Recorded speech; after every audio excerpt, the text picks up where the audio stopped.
This is an F6. I mean, we kind of already knew. Ban High Tide is what you're right. Please ban High Tide. Is that what it is? Yeah.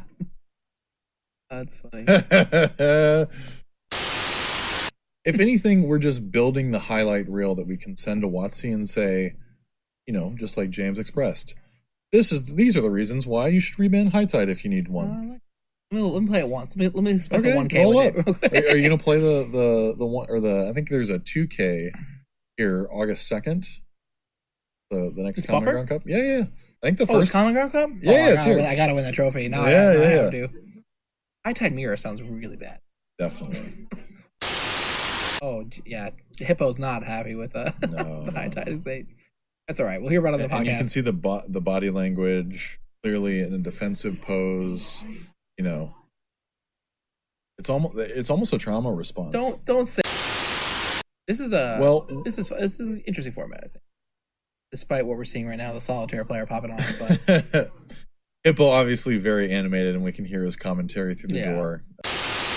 I'm sure, like it had on the Schilling pad earlier, you can expect a robust reaction on their podcast on Thursday when they release it. Can we have a losers interview? Have him come over here, make his case. That might be more appropriate. That sounds not great.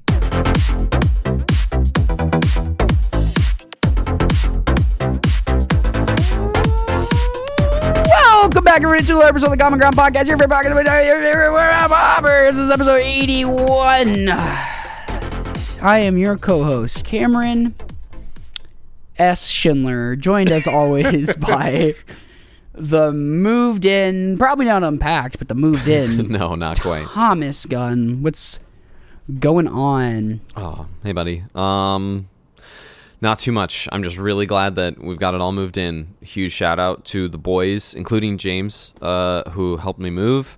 Yeah, Han and I are feeling nice and at home. You know, it's been a good. while. Yeah, it feels good. really nice. Good. Glad y'all call Nashville home. Yeah.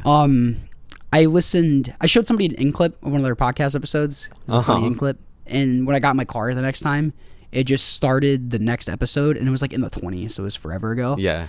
And we were talking about you moving. Oh, again. yeah. So I'm like, that's really fitting. One of those. You just moved. Yeah. And I'm like, that's really funny. You just moved. And it was also, I was like listening to the first 5 minutes of it. I was moving the next week too to this current apartment. Yeah. So I'm like, that's funny. Very, very funny. Also joined by James High Tiding Hieronymus. Hippo, what's happening? If you could have just seen how hard I rolled my eyes. I am here and present and ready to chat about some Pauper. We'll get into it. Don't you worry. First, Thomas, you want to shout out some events before we start going? I think, what are we doing? We're going to recap our trios that Hippo and I played in, maybe check in, peek on the meta before Indianapolis this weekend. Yeah, Indianapolis is coming up this weekend, fam. Yeah, we're going to chat about the trios that James and Cameron played in and also just chat about the meta. Looking forward to this really cool tournament that NRG is running back in September. We ran one with them in Louisville. It was a 1K. It was a great time. I happened to win, which was pretty cool.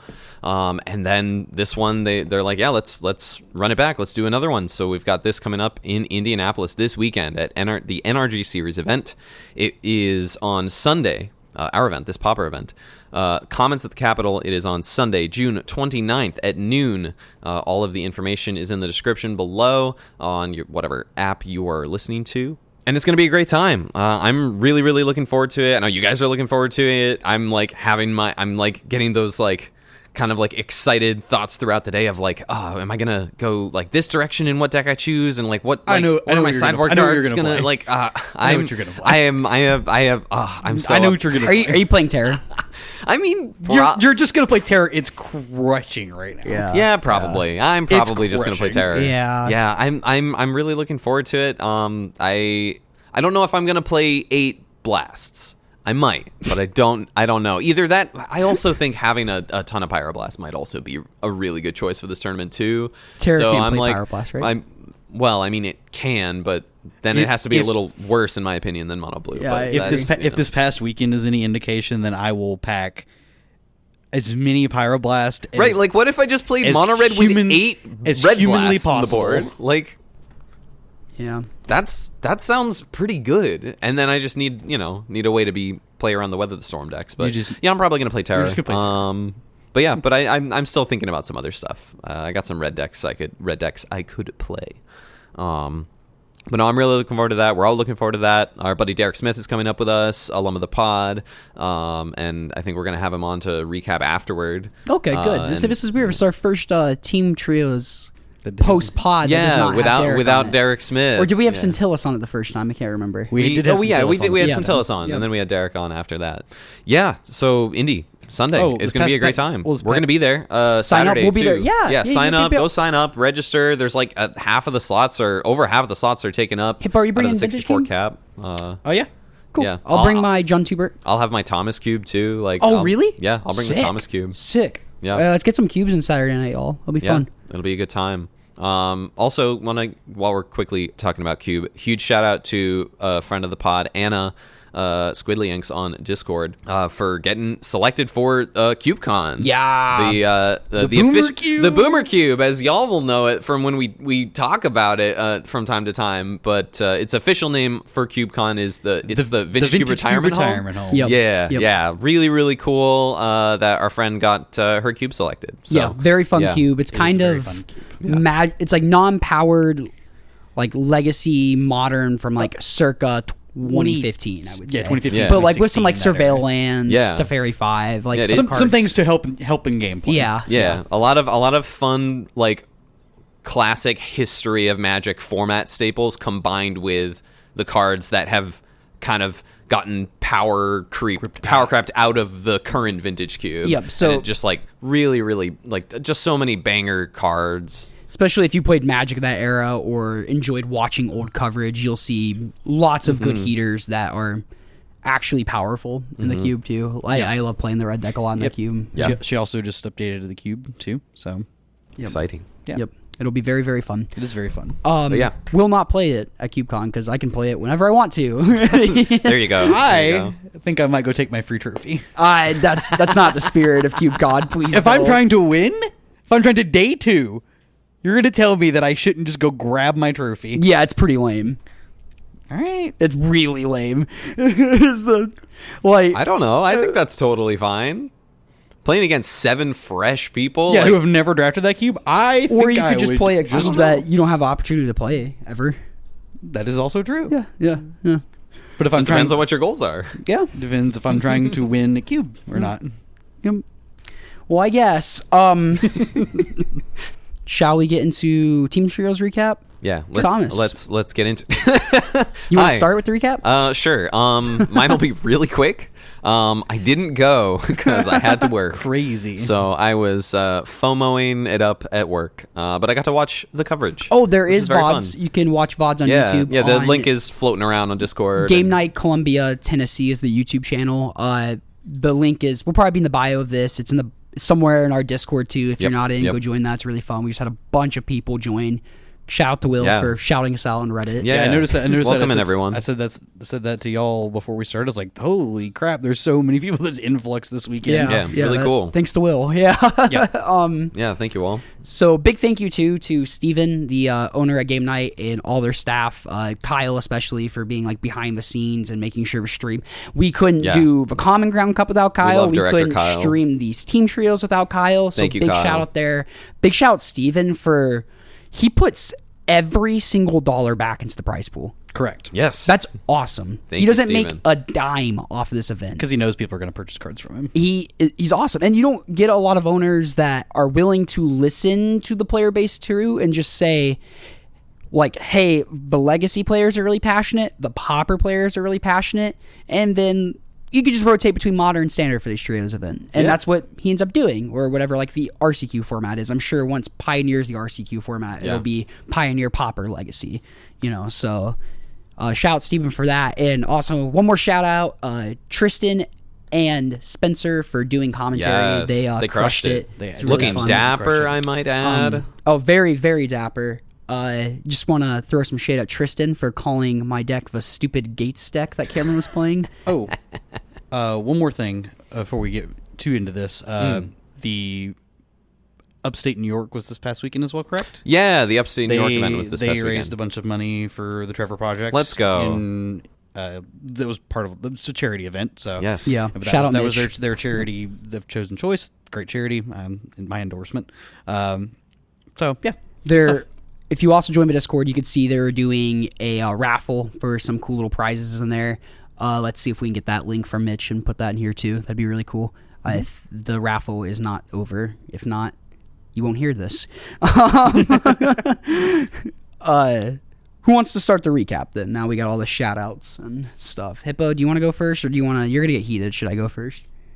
Well, we both have a similar match to talk about. Yes, I don't have as strongest feelings. You do not have as strong feelings, but go ahead. You okay, start I'm so intrigued. All right, round one. Team trios. If you don't know what team trios is, you grab two of your buddies. You have three people on a team. Each of you play a format. So, like I said, this was Legacy, Pauper, and Standard. Each of you play your respective format. You had to think about it. I did. Each of you play your respective format, and you play against another team of three, and you play against the same person playing the same format, and the first team to get 2 victories wins. Really fun. You can talk to your teammates about plays, mulligan decisions, all that fun stuff. This is the idea of team trios is very, very fun. Yeah, it's exciting. Yeah. Very sociable, pretty good vibes. Yeah, I have not. Neither of us have had the same team twice. No, so far. No, and we played four different one of these. No, Thomas has. You've had the same. I've back to back with Mr. Bitter and Derek Smith. Yep. Yeah. So this time I had Mr. Bitter. Yes, you did. Limb of the pod now. Yeah, he is limb of the pod. I had him. He was my standard seat. He texted me and he's like, "Are you looking for a standard player, or still looking for a teammate?" I'm like, yep, I am. And he's like, "All right, let me know if you find one." And I'm like, "Are you playing?" He's like, "Yeah." "Do you have a teammate?" "No." "Want to be my standard player?" "Sure." Okay. I guess why didn't we start with that? And he texts me, "Do you care if I play red? I would prefer you didn't play anything else." Yeah, but it happens to be he crushed it. It happens to be very good in standard right now. It happened to put all the copies in top 8 in some form or another at the Pro Tour that just happened this weekend. It was. I think he knew what he was doing. He was being a little yeah. It was funny. Yeah, he likes to meme on us. So Bitter was my standard player. He was playing mono red. He absolutely crushed it. Joseph, I almost said alum of the pod. Friend of the pod. Lives in the same complex as me. It's pretty funny. But we found doxing our friends. They don't know where I live. I know. He was our legacy seat. He played Dredge. He was fighting for his life all day. I will shout out. He had a game where he played against 3 surgical extractions, and I think it was like 2 relics or something. It was like 2 other exile effects, like 2 like exile your whole graveyard effects. And he won that game with like one dredger left. Holy crap! Yeah. So like I was being told like, yeah, hey, you better win your next 2 because he's about to lose the second game. And then I was informed he won that game when he had like no dredge creatures left, and dredge. Let's go! Awesome, nice. Yeah. So shout out Joseph for killing it. I played Naya, Gates, and Pauper. I was at Devon's the night before, deciding what to play, kind of gathering my list. I was testing out walls. I got walls built, and I want to play against Jund Wildfires, so I was having Devon play that deck because I assumed it'd be really popular, or I was having Anna play it. And turns out it was. I won a couple games. They were not easy games to win at all. It was very, very difficult, and I'm like, I don't want to fight through this all day, so I'm not going to play this deck. I feel it has its spots where it's really, really good. It's very strong. It has a very robust game plan it's asking you to deal with, and especially with the lead the Stampedes, it fills up its hand really well. We talked about that before, but I was 90% sure I was going to play Rakdos Madness. I thought there'd be a lot of Jund Wildfires. I liked my game 1 against them. Games 2 and 3 get really hard with like 4 copies of Weather Storm, but like, you can beat it. Yeah, but it's still they also hard. Gum up your attackers with their Chrysalises, so which is a huge part of the game plan. Yeah, and familiars. Exactly, Chrysalis and familiars. And my thought process was, okay, well, if I can beat them game 1, they'll probably just mulligan game 2 or 3 to 5. At least one of the games that will mulligan to 5, and I'll win that game. And it's got to happen. it has to. But I also thought the Madness would be more popular than it was. Only one person was playing it. And I didn't want to play mirrors all day. So the morning of, or like 2 a.m., I decided I'm going to play Naya Gates. I had so much fun last weekend playing it. I feel like if I think Madness and Burn decks are going to be popular, I'm going to beat the crap out of them. Yeah. I feel comfortable in the Wildfires grind mess that was. I've only played the matchup once, but I kind of have like these thoughts in my head of how it could go. They're similar decks in a lot of ways. Yeah. They're similar decks with like, they have some cheeky 1-2 punches of you like the gate plus either like Sacred Cat or Guardian of the Guild pack, and they have like toxin analysis with like the Karkland Shaman or whatever. As long as I don't like overcommit with like Writhing Chrysalises, I don't really care about the Karkland Shaman plan that much, because you can kill my cats, and if I have a Guardian out, besides James' list, which we'll get into, they have zero way of killing my Guardian of the Guild pack. And it made me so happy. So when Spencer called that out, so happy. Yeah. He didn't know why either in the moment. I told him. I told him before the event. Okay, so he knew. Spoiler alert, James was was playing cheeky. a cheeky one of Terminate to kill my Guardian of the Guild pack, just in case I played Naya And I Gates. quite literally packed it for you, 100%. specifically. That's funny. It's incredible. That should tell you something. That should tell you I respect respect. you as a Magic player. Well, man. you not me, but the best deck in the format. I knew you were going to say this. Propaganda. Okay. That's not legal. That's No, uncommon. the sick. No, Propaganda is not legal. You are correct. You are right. You are right. But your list is super sick. I do. Watching it on camera was really cool. My list is insane. It's a pretty good. It's a really good Thraben Charm deck. Oh my god, it's a very good Thraben It's Charm a deck. really good Thraben Charm deck. And Thraben Charm is really strong. I was talking to Spencer. You should watch coverage. The match I'm in. Like 2 of my games, I drew all 4 Thraben Charms. Oh my gosh, it was crazy. Yeah, very very crazy. We'll get into that. So I default Naya Gates but I cover really with like Joe Wildfire's matchup. Like I was saying, they have no way of killing the Guardian of the Guild pack. They can block it like infinitely of Writhing Chrysalis and spawns, but I will have more attacks than you will blocks eventually, because you still can't kill it. And especially if I get that cheeky one of Armadillo Cloak on it. I mean, it's Jover if a trample, which I love the one of, because the main reason is because I have an invasion foil of it, and I'm like, it's so cool. It's your Nyxborn Hydra. Yeah, basically, yeah. That's fine. That is a very good way of looking at it. And it's added like buff of it's sometimes 4 unblockable.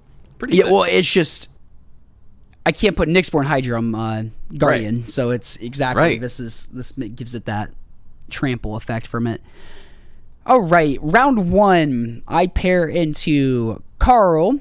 He had a really deep run in the Common Ground Cup, our first one, playing fairies, and he's kind of a known fairies player and in our area. Was he playing fairies? And no, he started off island, so I thought he was playing fairies. Ooh. So I went plains cat go. He played an island, said go.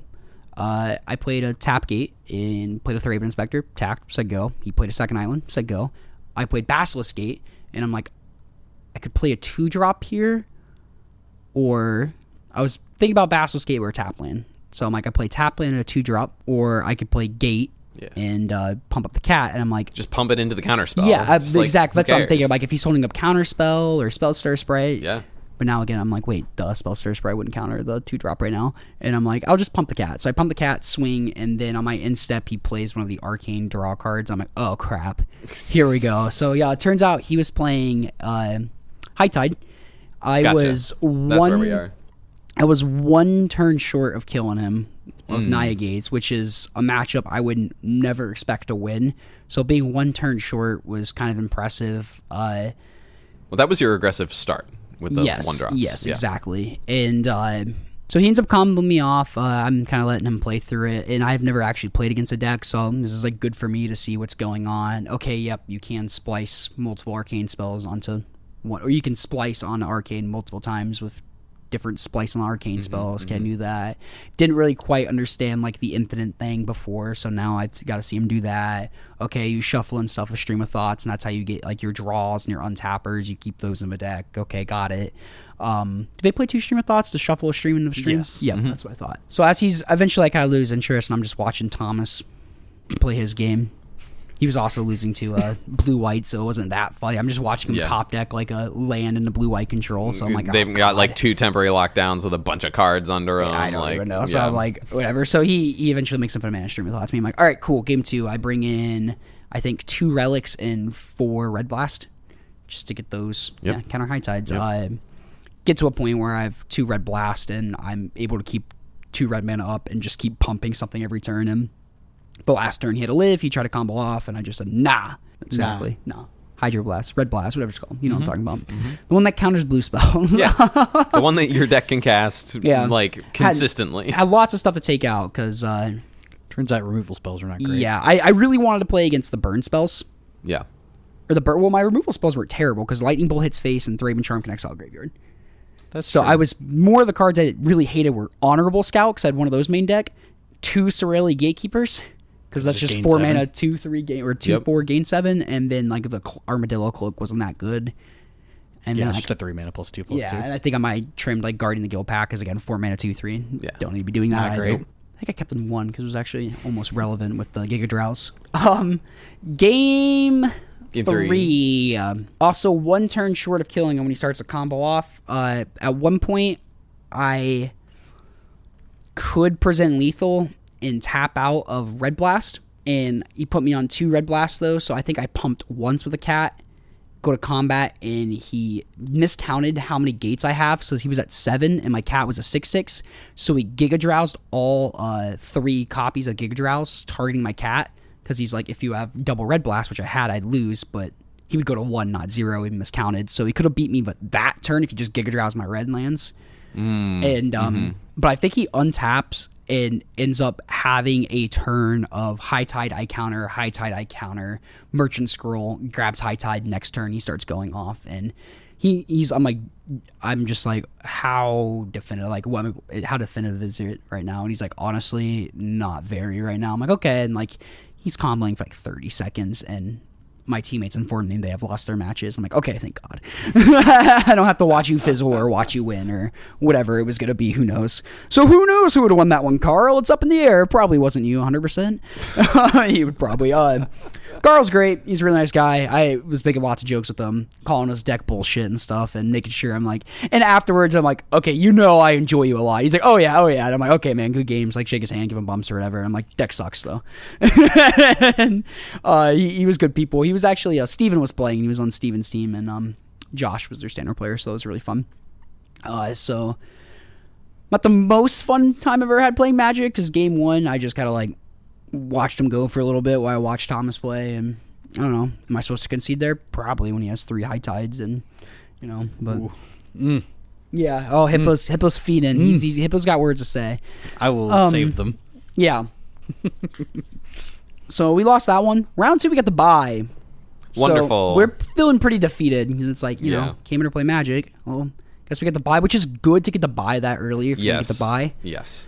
But, you know, again, trios, we want to play Magic. Round 3, I play against friend of the pod, Orion. He is playing Blue Black Terror.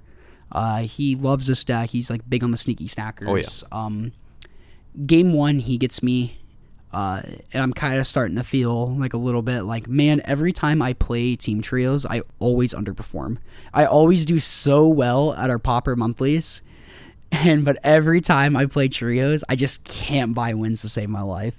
But I'm like thinking, like, every time I've played against Terror versus Naya Gates, I have lost game 1 and won the next games. So I'm like, okay, whatever. It's just like, stay in this. I bring in my blast, I bring in my relics. Good mental. Game 2, I don't even have like relic starts. I'm just able to like charm his graveyard away a couple times, make sure terrors don't coming down until like way later.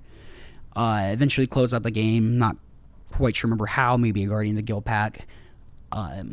Game 3, I had a relic start, so felt really good about that.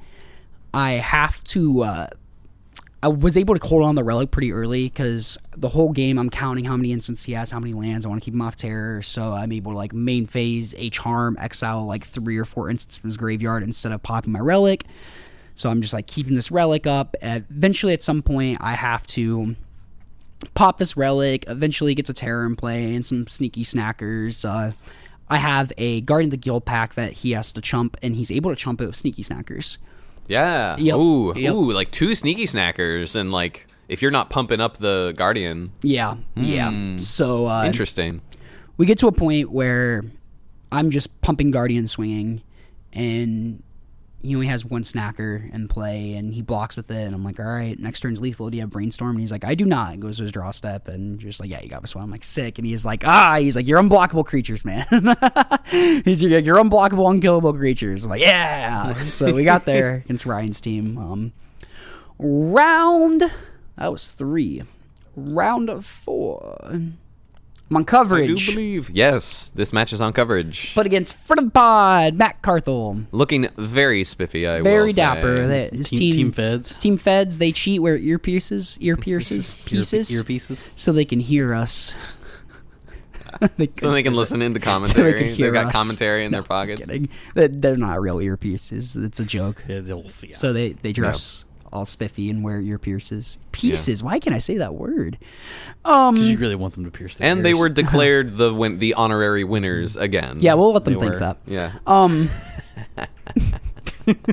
Garth was on Jun Wildfires. He got me game 1. Kind of just like rough start. It felt like I just really felt like the clunkiness of my deck quite a bit because you are playing a bunch of tap lands. I get to a point where I have like Thraben Charm in my hand, and I think 4 lands in play, and he has Refurbish Familiar, and I end up discarding my land drop just because I really wanted my spells, and I didn't know my next 2 draws were going to be Thraben Charm. Maybe I would have discarded one of the Thraben Charms there. And I feel like that whole game I'm on the back foot. Watching back, it was pretty interesting. There was a spot he could have like played Karkland Shaman and just killed my cat, and I think the game would be pretty over there. Mm-hmm. But alas, it was a very grindy matchup. Like, he's beating the crap out of me on like the board, but he had no spawns to block and sack my cat with, so this cat and Basilisk Gate is just keeping me in this game. Yeah. It was a really sick back and forth. The very last turn I had before I conceded, I felt like I could have stayed in the game a lot longer. I held up 1 mana and a spawn, and then with the rest of my mana, I activated Basilisk Gate, attacked the cat, and instead, if I would have used the spawn to activate with the gate, I would still be in the game.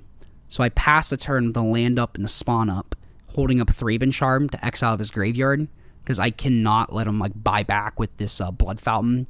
Like, I just can't let him get 2 Cursed back. He plays Karkland Shaman, Tox Analysis, wipes the board, and I'm like, sack my spawn for mana, I guess.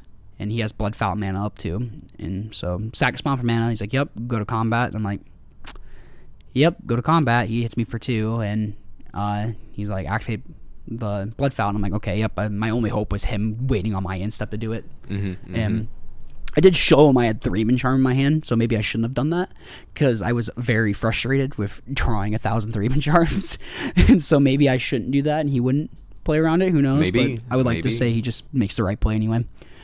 So if I would have just had the hindsight and thought about just using my spawn then and there, Sure. maybe I need it as a blocker. I'd have to maybe that was my thought process of thinking I need it as a blocker and sacking it for mana, but it can't be a blocker and mana, because then you can just hold on to it. So I should just use it for the gate there. Hindsight's 1,000 was very grindy. Game 2, I kind of just dust him off mana pretty early. He grinds back in it. He's slowly getting back into it. But I'm able to close that one out with the power of cats and Basilisk Gates. Which Tristan was very impressed on coverage. It was very charming. He's like, man, Pauper is so sick. Look at Sacred Cat being like a legitimate card here. It was like, look at this. This is so cool. Tristan saw the power of, if you have to interact with Sacred Cats, Yeah. It feels terrible. Yeah. Because, like, cool, He was breath really, weapon away. He was bomb really them. into that concept. Yeah, it was very charming. He's like, they're so bad, but they're huge. Like, you have to deal with them. Yeah, it was really, really funny. Game 3, he kind of mulligans, and I don't care. I do have a Dust to Dust start, I believe, again, but on the draw, he recovers from it a lot better. I'm kind of beating him down pretty early. He gets to a point where he has 2 cards in hand, and I play a Chrysalis, and when I untap on my turn, he has 2 cards in hand. I'm staring at this Armadillo Cloak. I can pump my Chrysalis and put the Armadillo Cloak onto it, and this is... Maybe it was the same turn, and this might have been... Oh, no, it'd be the following turn. So I was right. I'm staring at this Chrysalis. I can pump it and put the Cloak on it. But if he has a removal spell for it, that really, really sucks. And I felt like he would have used it already. So I'm putting him off not having a removal spell. But if I wait for the Guardian of the Guild pack to put the Armadillo Cloak on, he has no way of ever killing it. And it will close the game eventually. But I say, whatever. I put the Cloak on the Chrysalis, pump it, get in there for 11. Trample lifelink damage. Big hit. I think he's at 8 or something. 9 maybe. I can't remember. But he rips Cast Down the very next turn, watching back on coverage. I'm like, that sucks. Okay, cool. So he casts down the Chrysalis there. And he just has, like, really, really, really good draws just coming back in the game, which was nice. I think he had a Fanatical Offering, which drew him to some gas, like a Chrysalis and a Spawn or something. So we ended up drawing in turns, and we ended up taking a draw with them in general. It was really fun. We had a blast. Garth was a homie. Had a really funny moment once we're in turns and we realized none of us were going to be able to close out this game. Shout out to our buddy Jacob Wedding, who just thinks Limbus is such a cracked Magic card because Matt shuffles in the Limbus in turns when, like, the game does not matter anymore. I know it's going to be a draw, and I just, like, start losing my mind. Like, how do I get rid of it? For comedic effect. Yeah, for comedic effect, yes. The first match I was losing my mind because I was angry at myself. But I just, like, it shuffles in, and if you go back and watch commentary, you can. I just beat this card? Scream! How do I beat this card? I yelled it so loud that they can hear it through the mics in the commentators booth. Yeah, so good. The whole store just, like, looked at me. Mr. Baggett walks over and he kind of, like, gives me a look. And I just look at him like, Limbus, it shuffles in. And so that was pretty funny. That's so good. It was a really fun match to watch. I highly recommend going back and watching the VOD on that. Game 1, you could see me tilt, and I just, like, after, like, I was so that mad match about spawned that our mana. first emote in Discord. It did. Yeah, I make a funny face at camera. I think funny. in Game 2. But after Game 1, I was just so upset about myself for, like, just mis-sequencing my mana slightly. And that slight thing just lost me the game, I think. And I just, like, slammed the table with my fist. So you get to see that on camera, too. I'm a quick burner. I get mad, but I'm over it, though, you know? Meanwhile, I sit there and seethe for I'm not God a knows seether. how long. I'm a damn, I'm stupid. All right, I'm over it. Let's have fun kind of thing. So we draw with them. Round 5. This is winning in to top 4. It is. I played against Mardu Synthesizer. They were kind of like playing this Black Mage's Rod deck. Really, really cool. Guy was super cool. I believe his name is Jake. I apologize if that is wrong. I just, like, Game 1, he got stuck with no black mana. I think it was just a Boros deck. He just looked like Boros Synth. Like he had no black mana, or maybe it was vice versa, one of the colors. And I just kind of ran him over because he just stumbled against me. And I just made a board state and killed him. Game 2, board state of 2 Basilisk Gates, a bunch of lands in play, a Guardian of the Guild pack, 2 defenders, or 2 or 3 of the O2 defenders out. Yep, so I'm Gatecreeper Vine, some other stuff. So I'm just very insulated against Tithing Blade to kill my Guardian of the Guild pack. He wasn't playing Cart Clan Shaman, so he needs just to cast Tithing Blade 5 times in a turn. Mm-hmm. He had a lot of mana. He probably could, but he is just dead on board for 5 turns in a row. But it was just Black Mage's Rod makes a 1/1 colorless hero. He chumps with that for a turn. Black Mage's Rod, Core Skyfisher, pick it up, play it again. He has 2 1/1 blockers. Limbus to gain some life here. another Black Mage's Rod. So here's one more, and like the last turn he plays Black Mage's Rod. Yeah. It's kind of like the Blade deck, just like kind of doing some stuff, and then if you have something that's cooler, it'll just eventually die. Yeah. Oh, I was so fine with this because I'm like I will play this You're a game Chrysalis all day. deck. Those type of decks are naturally poor against Writhing Chrysalis. Yeah, I like would agree. It's very hard to grind me out of a game, especially like when you're already on the back foot, and like those are just there for chump blocking duties. The very last turn, I just drew Lightning Bolt, and I'm like, bolt your 2/1 Black Mage's Rod, dude, and get in there. Shove. Yep. So those are really funny because I just felt like it was just locked up since like turn 4. And so those games are very like I enjoy those games where. Where you're ahead and winning the game. Well, you won the game. Kind of, it's like the same aspect of Fog, where it's like you won the game, but You didn't realize But your opponent doesn't know it it's yet. not over till like a million turns later. But yeah. but everybody's lost games too, where they're like, "There's no way I lose this game," and then you're at some point, "How the hell am I losing this game?" Because like most of the time you have that percentage hand for your deck, that high percentage hand for your deck. It's a very small amount of the time that your opponent also has their like top percentage hand too. So like that's when that does happen, when you're like, oh shit, like I could lose here. Yeah. Like even though like it looks like I've got it locked up. And it's a wide range. That was the match where Bitter won his game in 2 in like 10 minutes. Like it was Nice. fast, and he's like, "Dude, thanks." decks are very fast. He was Very like, good. "Thank you," because I sent him self-destruct because I'm like, this card." Yeah, And it he's was like, really good at the PT. Thank you, and he had a blast with that card. Good. Yeah, it was great. That's a And very Thomas Bitter card. very just on a Screaming Nemesis or Heartfire Hero, you get like the double damage in there, and that was the game where Joseph lost game 1, and game 2, all of his like treasures got surgicaled, and Bitter's like, dude, you gotta win. And when he's like, oh, Joseph won. I'm like, he won? I'm like, let's go. And so they're playing their third game, and Bitter's watching us play our game, and yeah, it was really fun. They were watching me play real quick with Carthel's matchup. They were watching me game 2 because they were both done, and our match was a deciding match. And they were both like, yeah, we're gonna let you do your thing. Because I felt like I was playing out of my mind with these 3-Raven Charms. Like, it was just okay, I need you to chump like 4 damage with a spawn, sacrifice a spawn, and a trigger on the stack. I can 3-Raven. Yeah, that was a sick read. I saw that. You were like, oh, I was like, I saw exactly how you lined it up, and I had to think, I'm like, oh, Cameron's seen this damage like with this trigger on the stack like the whole time. Because if you blink first, he can make it 7. But if he blinks first, you can get him for the 6 damage. On that Chrysalis. Yeah, on that Chrysalis. It's really sick read, dude. 3-Raven Charm, hell of a card. And same thing in the same game. He has like Galvanic Blast bot. I'm like, okay, here's where I fire off my 3-Raven Charm. So it was really fun. But that was a really, like, match that game was very good. Like, a lot. It was very thought intensive, and you have to be thinking like 10 turns ahead. And game 1, I just didn't think about what happens if my spawn dies.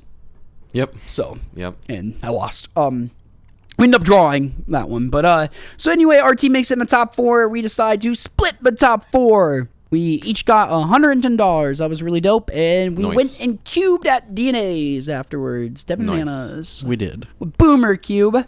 We did. Vibes are great. I really, really, really enjoy Naya Gates. It's a very fun deck if you enjoy mid-range piles. But something about Jun Wildfires, man, it's very fun deck, very strong. I cannot deny the power of Cart Clan Shaman Toxinalysis, but when someone picks up your Armadillo Cloak and reads it, or like, what is that card? Or you play like Honorable Scout against them and they have to read it, and it's just like, yeah, that's right. Remind me what Honorable Scout is. I got you. Oh, I can get him. Okay, you get him. I did it the other day too. So I'm gonna do it again. Single white for a 1/1. So when it enters the battlefield, you gain 2 life for each red and black creature your opponent controls.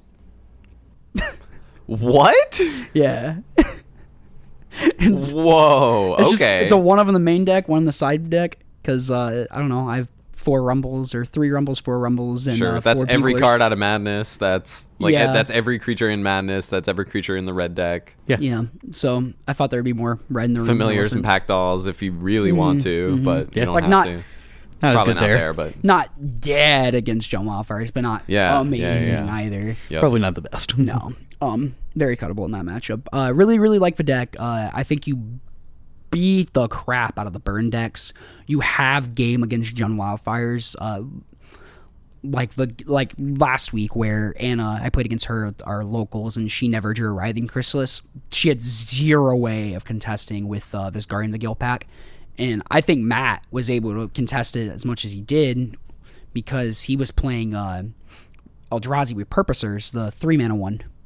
Is that Repurposer? Yes. Yep. Yeah. So he was playing Los. This is his personal tech. He's been raving about this for months, and he got to prove it. Yep. So those were really good for him, especially this matchup. Get on the board a little bit quicker, but I feel like you do have game against John Wildfire. It's a little hard. You aren't that great against some of the creatureless combo decks.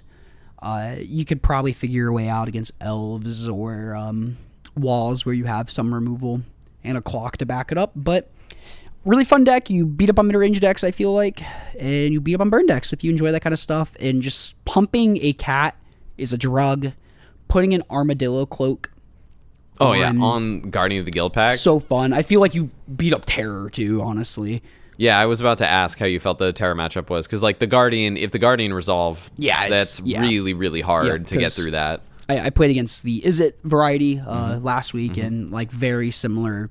The game went a very similar way. I played a Guardian, and I had Red Blast for the counterspell backup, and it just kind of ran away with the game. But especially post board when you have Pyroblasts. Yeah, that's tough because. Well, I guess I would bring in some Hydroblasts against you then, just specifically to fight that sequence, because otherwise, like, I guess I have Dispels, but I think Dispels Spell would be better Pierce, because they can hit my Thraven Charms. That's true. And stuff. Dispels might be pretty good there, but it's got to be sequencing, because you can you're also a core Skyfisher deck, so you can deal with Delvers if you need to. Yep. Again, deck's really fun. If your opponents are forced to deal with your creatures. If they are trying to interact with your creatures, you are very happy because you will cross over the finish line with whatever you have left over. An Embalmed Cat, a 0-1 spawn from Writhing Chrysalis can win the game because of Basilisk Gate. Yeah. And once you're ahead and you don't need to commit to the board anymore, you just have this grip of 5 or 6 cards, and if you can double activate Basilisk Gate, you're golden. And also, both of my Cleansing Wildfire's opponent did not think twice about Cleansing Wildfire my Basilisk Gate, which probably really helps too. Yeah, I mean, they talked about it on coverage a lot, and I there were spots like doing it on turn 2 on your own bridge. I think is like you got to do that and ramp into it, but like later in the game, it's really not that much of a cost. I would so much rather not have the card and just deny you a Basilisk Gate. Yeah. Well, you still draw. Not have the land, but you still draw. You still draw a card off of Cleansing Wildfire. The game goes long enough. It's strip mine, draw a card. Yeah. I get a land. Well, sure, kind of, but at that for those matchups, the matchup like the big mid-range like slugfests that like go on forever because they grind so much. Like, those types of things just like don't end up mattering at a certain point. They matter, but certainly far less than your average like tempo v aggro game or whatever. Yep. So if you play a lot, you're LGS, and there's a lot of burn. Play this deck; it's really fun. You can play any of the Gates variants. Honestly, they all kind of just dunk on red. Yeah, this deck's sick. The deck is really cool. You get Cereally Gatekeepers. I remember the first time you played against that card. It was so good. Yeah. Drew just smokes you with the thing. Yeah. It wasn't the Gatekeepers. I think it was the Guardians that killed me. It might have been. I remember you were one of you was upset. Who was it that played against Do Drew? you have an answer for Guardians? Me? For an opposing Guardian of the Guild Pact? Yeah, Guardian of the Guild Pact. No, it does not work. You have Writhing Crystal just upset. Yeah. You could put your Armadillo Cloak on their Guardian of the Guild Pact. Oh, that is true. Yeah, and then you gain the life, right? Yeah, that is true. Right? No, or did they? No, because Armadillo Cloak is old text, It right? is old text. Yeah. Where it's not the lifelink ability. Correct. It's when this creature gains so I would gain damage. the life, right? Yeah, it would. It just fogs it. Yeah, I just never attack, I guess, but whatever. Yeah, like All right, it would block. It would block forever, but yeah, I got core Skyfishers. We'll get there. Yeah. That's actually kind of sick, putting your Armadillo Cloak on their Guardian. That's actually really sick. And hope they don't Raven Charm my enchantment or whatever. Well, sure. I just hope I don't... In this non-existent mirror match, I don't know. It's like one of those things, someone's like, man, I don't know how to sideboard against you. Or I'm like, yeah, you're not supposed to. This isn't a real deck. That's kind of the point. Yeah. So there are my vibes. I really like this deck a lot. And Awesome. I've been having a blast with it. And it's fun that kind of championing a deck that's not... Yeah. real deck and doing well with it. It's a meta deck. I could be convinced to give it a spin sometime. It's very fun. Yeah. And shout out Holden for she gave me those white border Chrysalis. You can see them on coverage. They're sick. Hell yeah. They're stronger than Speaking of Holden, we'll get there eventually. Don't worry. We'll get there. Hippo's Holden turn. and James played in round 3. All right. I think. Yeah. Yes, Hell round 3. So we love you, Holden. For Team Trios, I teamed with the infamous DNA. Hell yeah. So Devin and Anna. Devin was our legacy seat on lands as per usual. Play lands? I know, crazy. Played lands per usual. Really don't have any questions about what he has to say on playing lands. So he continues to crush like every single one of these. He's a very good lands pilot. He just gets to I think he's lost a total of 3, maybe 4 matches across all 4 of these events. He has crushed them. He has crushed these legacy, at least the legacy seed of these events. It made me feel bad because the first 2, especially the first 2 trios, I was on his team and terrible, and I'm like, damn, you're doing so well. And he crushed. weighing you down. He crushed. He continues to crush. And then Anna was playing our standard seat, and she was on the blue-black mid-range. She kind of teched it a little bit to hope to see the red deck, or the prowess deck. And then I decided to play a very teched version for the room of Jund Wildfires. Let's go. So earlier in the week, or maybe in the previous, actually I think after our locals, I started looking at lists for the following weekend, and I found an event in Italy where 3 or 4 of the top 8 was Jund Wildfires, but specifically there was technology that occurred over in Italy where they were deciding to start playing Packdoll Terrors. And I'm like, okay. If I expect a bunch of the Mirror, that card is very good at grinding games. If it's just going to sit there on the table, if we're just going to do that game where it sits there on the table, I'm going to It will eventually kill you. I enjoyed that experience. I was like, I will kill you. And especially even if they kill it, you're a Blood Fountain deck too. Exactly. In the Mirror, you'll get there eventually. You'll buy it back. Exactly. Oh, yeah. Really great to Blood Fountain back. Yeah, this is just great with Blood Fountain, period. Yeah. Half your deck, it does just put an artifact into play. So it's just going to naturally be good. All of your cardboard just fuels this thing. So I took that, and then made some changes. Obviously, you heard earlier, I decided to essentially take 1 copy of Cast Down and make it a Terminate. It's the same card. You're already playing red. I wanted to be cheeky and have a card that was good against what I thought Cameron might be playing. And turns out he did. And then I also played, ended up moving to a copy of Hydra where they were playing, where the list that I kind of borrowed from was playing none. Also, real quick, with Terminate thing. Yeah. There's 0 downside in playing it over Cast Down.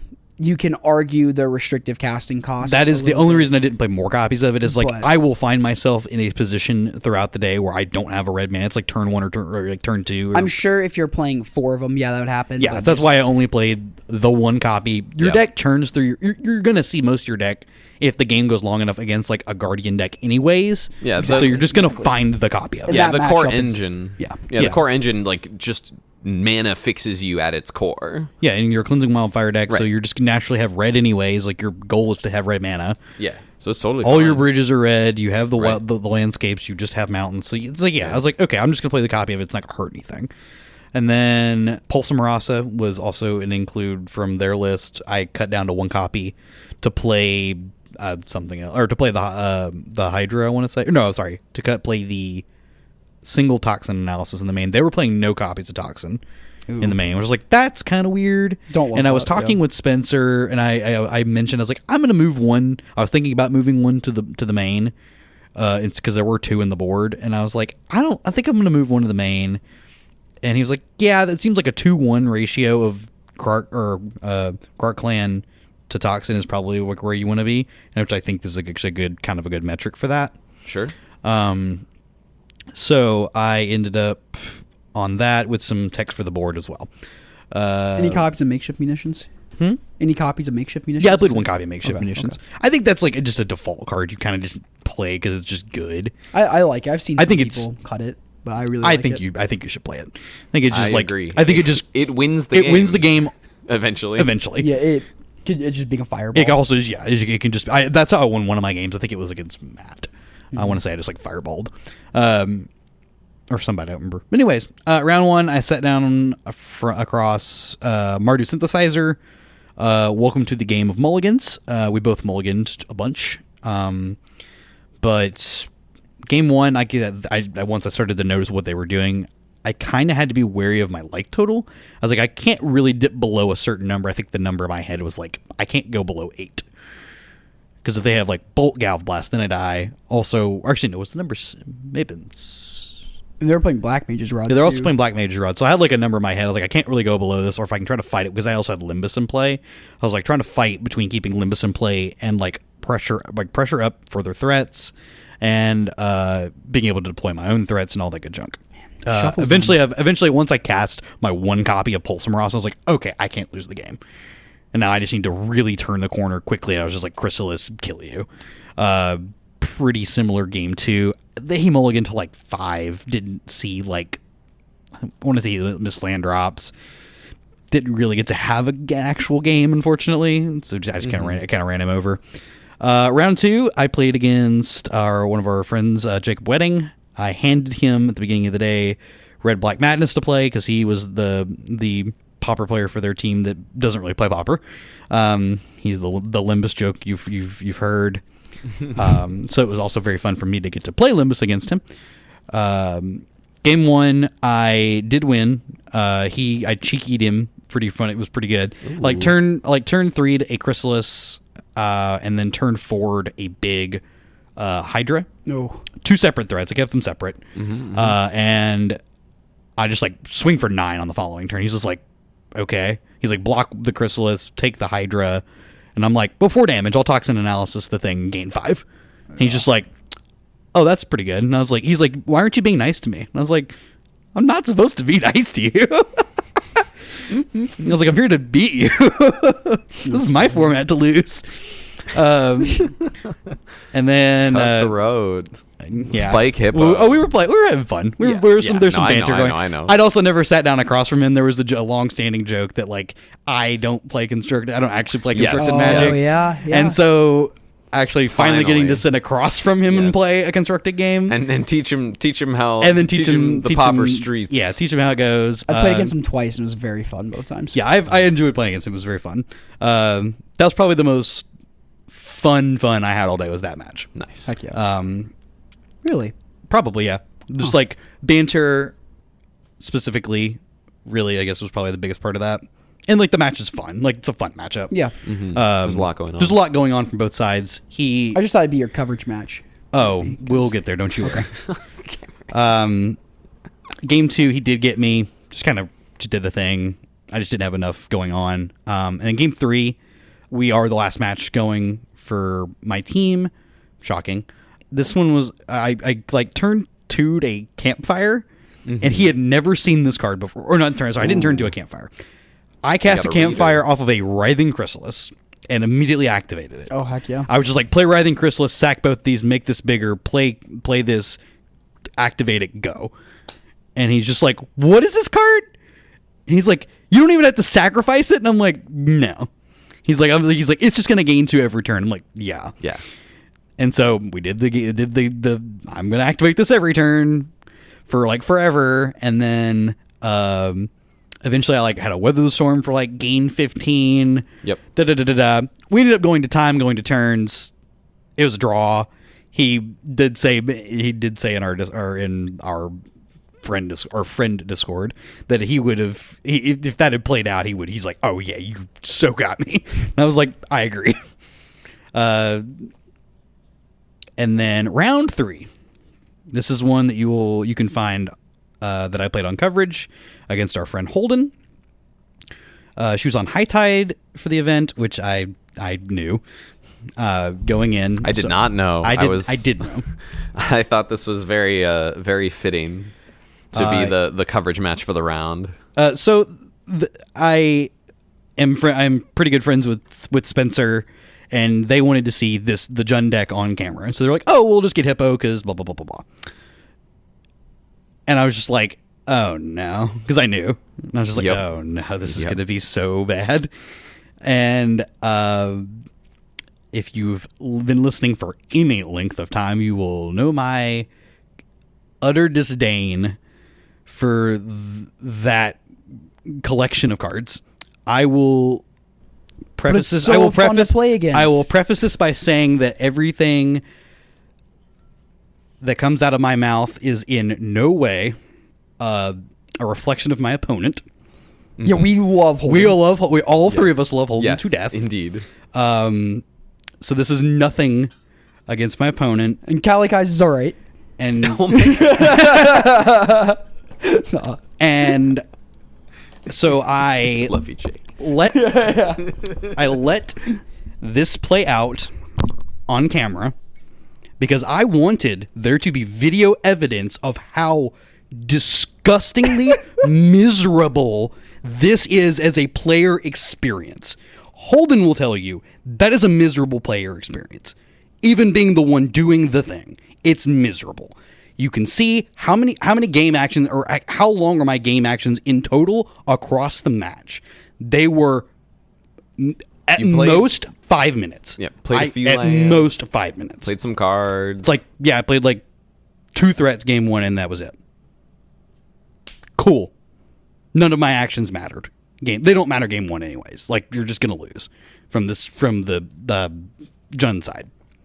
You put up a good fight in round 1. Yeah, I mean, like you idea was played just as aggressively as you could. Yeah, you really did. Yeah, given what I had, this is as aggressive as I could get. Yeah. It was just like Chrysalis into a Chrysalis into Hydra, I think, right? Yeah, something like that. And then I got Spell Bomb for some interaction, which was a good piece of interaction for the matchup. That is your like one kind of cheeky way to have like maybe get a win in game 1 is to like just kind of keep this on the board. If you happen to get both of their stream of thoughts or whatever, so I didn't know what they're shuffling back in. I didn't know Holden's exact 60, so right.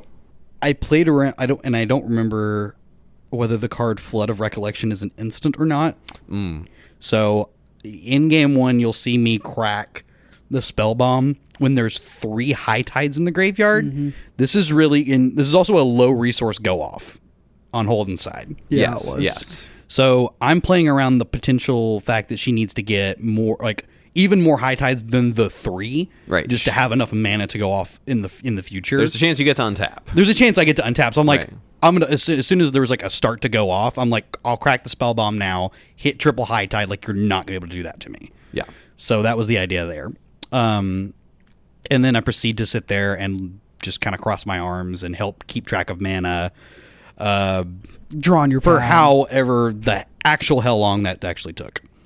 Even the spell bombs can be kind of hard because timing them is very huge. Very hard. It's hard, and they're never a stream of thought shuffles the other stream of thought with it on a stack, so you will never hit both stream of thoughts with the Neil spell bomb. So they have to have, for them to be dead in the water completely, they need to have all their Flood of Recollections in the graveyard, which is probably not going to happen, and a stream of thought. So like you're more trying to just hit their pieces of the puzzle and their draw 3s. So when they do shuffle stuff back in, it's just air. But it's hard. It's really, really hard. I think I'm obviously like this is me playing Jund is the reason you would play High Tide. Like that's a matchup you want to play actively. Right. Yeah. That is, they're there to beat the crap out of the mid range decks, like you and I. Correct. Yeah, it's the goal. And I'm not like that's not my knock. That is totally not my knock. You had a really good point about this. My knock is that there's a few different things. As I mentioned, player experience. Like how long did that take? Yeah, it takes forever, and it's not deterministic. Mm-hmm. There is a chance that I get to just pass the turn and untap with it. And they fizzled and attack. But I really want to like hone in on that point you just made too. It's good there's a deck out there to beat the crap out of these really good fair mid-range decks, especially with how popular and how good Jund Wildfire is against most of the field. But it sucks the deck that's really, really good against it takes like 30 minutes to win the game or 20 minutes to win the game, or however long. And probably not 30, but like 20. And so people want the classic combo vibe, and they like this deck is probably not doing it it's not doing it in a fun way, but it's nice. We need something like that to exist in Pauper, I think, because the other formats, especially the more modern formats today, like don't really emblemize that in like a fun way either. No. And it was pointed out, like, I know we both kind of posted our not having fun about this deck in the Common Ground Discord. Yeah, I said this blows. Yeah. I posted it while Carl was being like, wow, High Tide blows. Yeah. And so it's like, well, and there was a question asked, it's like, well, why does it take so long? It's like, you and your opponent both must mutually agree on every action that is taken. If you and your opponent are not agreeing on like how much mana is floating, how much islands are tapping for, how many cards are being drawn, all these things. Like, I get that those are fundamental parts of Magic, but we overlook them a lot. And it's like, this is a deck that you and your opponent must agree on everything. Mm-hmm. If there is a dispute at any point, this all falls apart and becomes a disaster. Like, it's terrible. And there are like shortcuts you could take, like Jake mentioned, like you don't have to actually like tap and untap things, but when your opponent sitting across from you maybe doesn't know what's going on, that's my part. It gets really hard. That's my part of like both of you must mutually agree on everything that's going on. Because if I just like show you 2 spells and I say this nets me 1 and I draw 2. Or draw I draw a card in this net. Yeah, what if they've never heard the term net in relation to Magic the Gathering or splice or anything? I'm gonna be like, or that sounds like you're cheating. There's so many there's like moving pieces, and it's like keeping track of everything, even on the high tide player side, is a little more difficult in paper. It doesn't keep track of everything for you like it does on Magic Online. Right. And those shortcuts are really, really nice when those shortcuts are very helpful when both players are experienced in the format. Those shortcuts are super, super helpful. It's just hard to like. You can never get everybody playing the deck to be as efficient and use those shortcuts. It just will never happen. But it's just like Holden played at a very reasonable pace. Like played it really well. I agree. And same with my opponent. And it still took a long time. Honestly, if this match had not been on camera, I would have conceded and been completely done with this match in under 10 minutes probably. Yep. Yeah. Like the whole thing. Yeah. And same thing with my opponent. Like Carl played very, very well, but I think when he was like storming off, at the beginning of him storming off, he had 4 brainstorms, and brainstorm takes a second to think about. Not like long, like he took 5 seconds, 6 seconds to get out his brainstorm, which is a fast brainstorm. Yeah. But you do that 4 times, and then you start to do it multiple times because you've stream of thought your brainstorms back in your deck or whatever. Your pieces, you think about what you need. Okay, look at my hand. I need the draw power or the mana. And it's just like, even when you're fast, these like little things do add up. Like, it is good there is a deck out there to beat up on a really, really fair and popular, a really good and fair popular deck. I just wish it were not this yeah, specifically. Again, it's the best at doing it too. Yeah, I'm happy that there is something that doesn't allow Jund to just be the best. Like, I think it is like the best deck, but I don't think it's like, obviously it's not you can read it. It's a 50-50 deck. Yeah. This is like one matchup where that is not the case. Right. And that's I think it's so much better than a 50-50 deck. Like the Card Clan Shaman Talks analysis just elevates it with all the draw power. I still think it is a 50-50 deck. It's the design of the deck. Like, it's a deck that's supposed to like keep your matchups like as consistent across the board as you can like basically can get. Yeah. And this is the Jundiest deck of the format at doing that. So it's like it gets punished by combo decks, which is fine. Again, that's not my complaint. Well, even if we look at the other combo decks, none of them put Jund in the grave as much as this deck. Correct. And I think I would struggle to have this exist much further than it already does. Like, this was a card that they unbanned because they're like, we want to see what it will do. That was their goal. Like, their goal is, we'll see what it does. It's under a temporary unban, which is them saying we'll ban it and we'll reban it if we need to. We moved to game 2. I have some good sideboard options in my deck. I actually have one card in my... Quite a few, honestly. I have quite a few, and one that did not get mentioned in coverage. They both missed it, and I'm kind of shocked. was Campfire. Yeah. That card's huge. I didn't see it, but like that is a huge card in the matchup. I just get to put my deck back in, or in my graveyard back into my deck. Right. So that's one thing. But I had like 4 Pyroblast, double Last Rites, the Campfire. So it's like I have some really good cards, and I get to just board out all my removal spells and like a Toxin Analysis, and like I think it was like a card. I didn't think I took out Card Clan because it attacked. I just took out some random spell or whatever. Probably like a Cleansing Wildfire. So it's like I have a good amount of cards for the matchup, and I already have the main deck spell bombs. But we'll see game 2. Like game 2, I played like a Card Clan on 2. I get like a Refurbished Familiar down. It only takes 1 card. It's not huge. And then like the following turn, I like all right. So I map onto it, see a spell bomb on top of my deck, leave it there. I was like, that's going to be good. And then go to my turn. I have like 5 mana. And I have a Pyroblast in my hand, and Holden knows that I've drawn the spell bomb, and I'm like, well, I can't just sit here forever. So I slammed down a Pactol Terror. I was like, the game has to end. Yes. And this is a good turn for that. I have one good piece of interaction, and I leave open the Hydroblast specifically. Yep. Or the Pyroblast, rather, specifically. And this works. In practice, this works, except there's a card that's been printed in original Ravnica block. I don't know that there's many other cards that grind my gears, if we'll use that, as much as the card Giga Drowse does. That card is an actual abomination of a Magic card to exist in this context. It is the card that turns this deck into, oh, maybe you can blow me out with a counterspell, to I'm going to tap you out and then just win on my turn. The game is, you're done.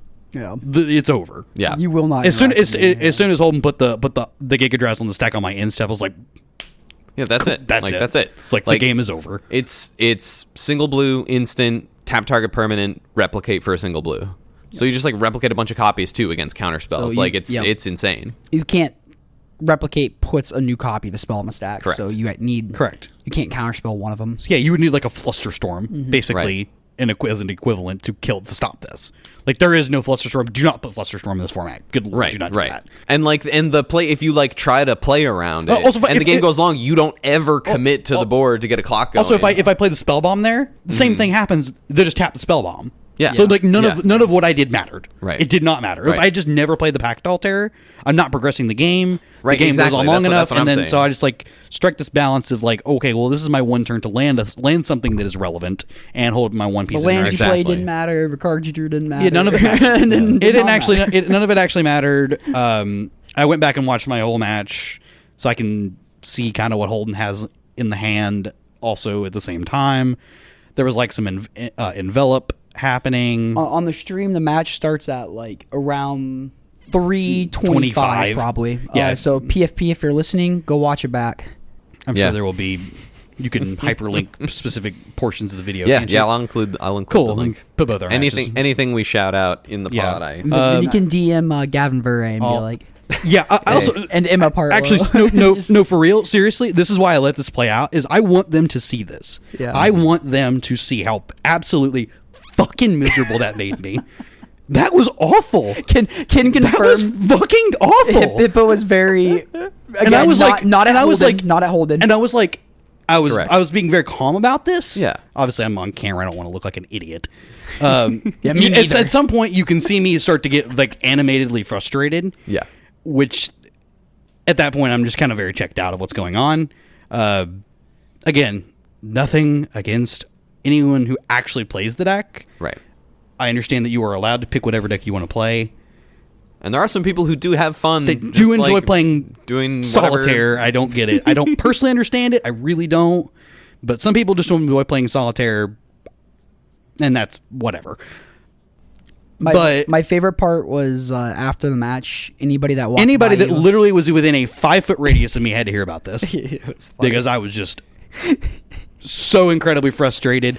And I asked Spencer after the round, I was like, "Why in the God's green earth did you put this particular matchup on camera?" I was like, yes, it might be a blessing in disguise. God, I don't know, but well, now you're using it as leverage. That for is your my content. leverage. If anybody on the PFP actually happens to listen to this, please go watch this. That's awful. Yeah, it's so miserable. Like even my opponent is like, this is miserable. I don't enjoy doing this to you. Right. She's picking what she thinks is a really good call for the room so they can win a tournament. And like, it happens to be, and it happens to like not be fun to play. Like, talk to Nadu players in Modern for like those few months this past year. Like, why would you play anything that's not Isn't Nadu? Oops like a big problem right now? Yeah. In Legacy? In Legacy? Yeah. It seems like there's always some It's that and Reanimator, like the two titans of what's going on. Yeah, and Nadu's still legal. Like, Nadu's what the legal. hell's going on over there? That's what our friend Carson played. Yeah, crushed it, according to reports. I tried to say all that with a very clear head. I've had some time to think about this, and that's like, yes, this literally made me miserable. I do not want to. If I have to play against this more than one time in Indy, I will probably just scoop to the second person I have to play against. Period. I don't want to sit there across from it. It's really the mirror's gonna be hard. really boring. Yeah, the mirror's not gonna be fun. Yeah, the mirror's gonna suck, James. If both players are not like actively engaged in like what a game of Magic. Like, you checked out. That's you the checked out. experience Like, you want. Oh, 100%. Like, you checked out. I checked out. Other than me being on camera, I was just checked out. I was just floating mana. I was just trying to be helpful. It's okay to want the Magic experience you want. Yes. And like you said, you're not holding it against your opponents or whatever. Yeah. You want to, you paid money to play in a tournament. It's like, I want to play the game too. I don't want to sit there and watch my opponent play the game. That's not particularly interesting. Again, at least with Fog, you could pretend your attacks. That's the thing with Fog though, is they make you think that you still have a chance. Yeah. That's like, well, the main difference is Fog actually doesn't take that much. You draw, play a land, say go. And make some treasures. This is that is at least doing stuff on either side, even though your point earlier, Cameron, in that like you know you're gonna win, but your opponent doesn't know it yet, kind of vibe. Yeah, it gets to play on that axis. So, it is very different in retrospect. This is, I think this might be the first time I've like actually called for a card to just not exist in the format. Yeah. And I don't know which one specifically. If you took away the card Giga Drowse, this deck is like, then it's way more weak reasonable. To Pyroblast. Yeah, it just literally just folds to Pyroblast. Yeah. It cannot be to Pyroblast, I don't think. I mean, obviously it's playing its own Dispels. Well, it's got its own Hydroblast. And Dispels. It makes it so much more interesting. Yeah, if that game would have been way more interesting if I was able to counter the first High Tide. Mm-hmm. She does not go off. Like, you immediately just loses the ability to go off that turn. Right. And I get another turn. Yeah. Like, you can't even hold up Campfire against a Giga Drowse. No. That's so lame. Yeah. That's so beyond lame that card like that exists. Like, I think if I don't remember who in our Discord pointed that out. Mm-hmm. That was like the card that's like, that's the miserable card. It's like, that's the miserable card. I've said that before. Mm-hmm. I was like, I hate that card. Also, it's the Arcane package. Like, the Arcane package is very strong. Yeah. This is a shell that is tailor-made for that exit to exist. Yeah. Like, that is what this is made for. Yeah. So, like, it's cool that has a place. I like that is a thing you can do. Yeah, that's not my problem. Right. It's not the like individual pieces that I have an issue. I don't like that's a thing to do. Huh? I don't like that. No, because Magic's fun when you play different fucking spells, not when you cast the same goddamn fucking spell 6 times. It's terrible game design. That's terrible game design. Just casting the same spell over and over. Yes, sorry, that's my pet peeve. Yes, for Magic. Yes, there is there are again. I think it's a compound issue of what that is that you're a deck that is never going to interact with your opponent on the combat front. Period. You have 0 options. That is not going to happen. You must interact with your opponent by just casting the same spell over and over and over and over. This does not become an issue until your lands tap for more than a mana. And you can see it, like, both Carl did this and Holden also did this when they were going off the arcane spells. Carl said this to me. He's like, I'm just going to keep this on the table. That's what Holden did too. Okay, yeah. Just keep the copies of Psychic Puppetry on the table. Yep, and then I'll place an arcane spell in front of it, and I'll just like kind of point. Yep. I'll be like splicing these two on it. Yep. Again, I can say I tried to be as helpful as I could, counting mana. At some point, the mana is like enough to just kill me. And we will put the High Tide hatred to bed. That is this is my 3 points. It takes forever. It takes forever. It's uninteractive. Giga Drowse is awful. Giga Drowse is a miserable card. And you're casting the same 2 spells the entire time. Not very fun. Well, that was your point. That was my point. That's my point. You're not doing like you're casting the same 2 spells every time. It's a perfect storm of just all around misery. And you could argue with Fog. It's like, well, you're casting the same 2 spells every time. You're either casting Fog or Draw 2. Draw 2 effect from Deadly Dispute effects. Same thing. I think but that deck at least has there are ways to beat that deck. Yeah. Obviously there are ways to beat this deck too. You could just play an aggressive linear deck that shreds their hand. It doesn't hog the clock. It does. You could argue your opponent hogs the clock by just not conceding the game. I agree with you. Yeah. At some point you are just dead. You are functionally dead. Yeah. Here at some point, yes, I am functionally dead, and even in the first game. Like I'm functionally dead. You're maybe I said, you put up an aggressive start. Honestly, there was a point where she had there were no cards in the deck. Yeah.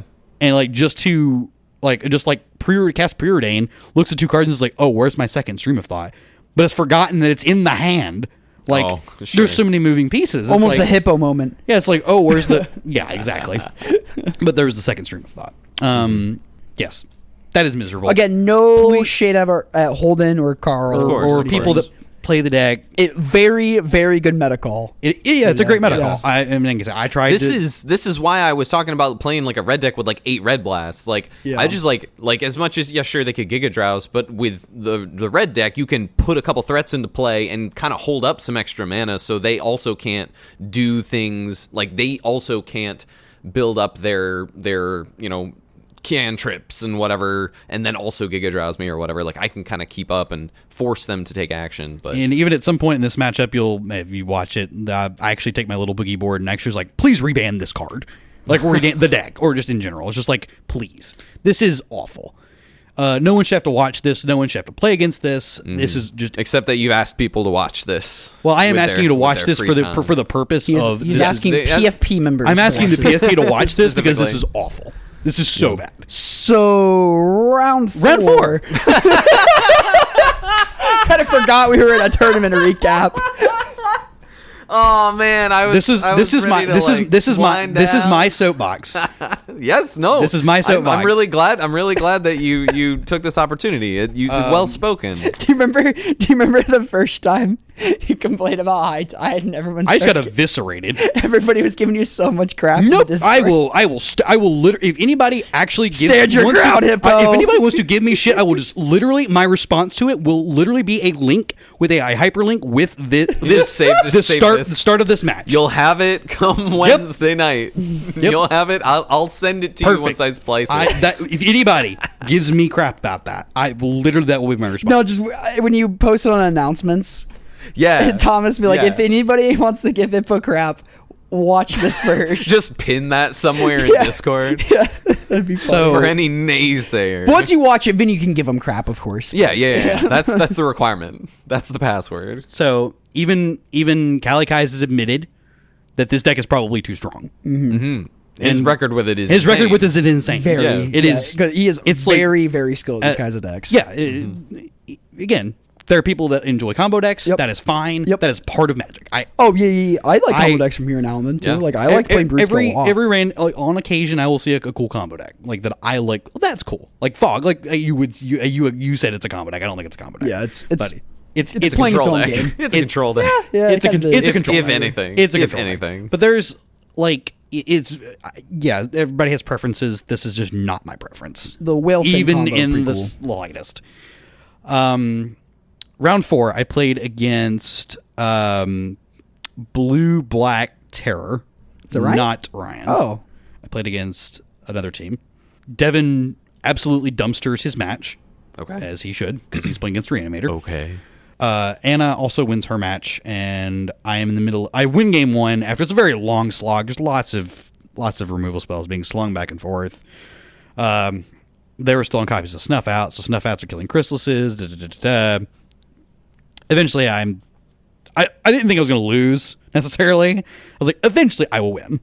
Eventually my a draw 2 gets me into a thing, and then it probably gets me to another draw 2, and then into a thing. You are both kind of almost in top deck mode in very resource game, and John Wildfires. My deck is going to win that fight. John Wildfires has a lot of live top decks of draw twos, blood fountains. It's also a really, really good matchup for Kruk Clan. A million cantrips. Like, yeah, your deck has very, very live draws in top deck mode. I think this is like a matchup for Jund to lose on the whole. Jund to lose?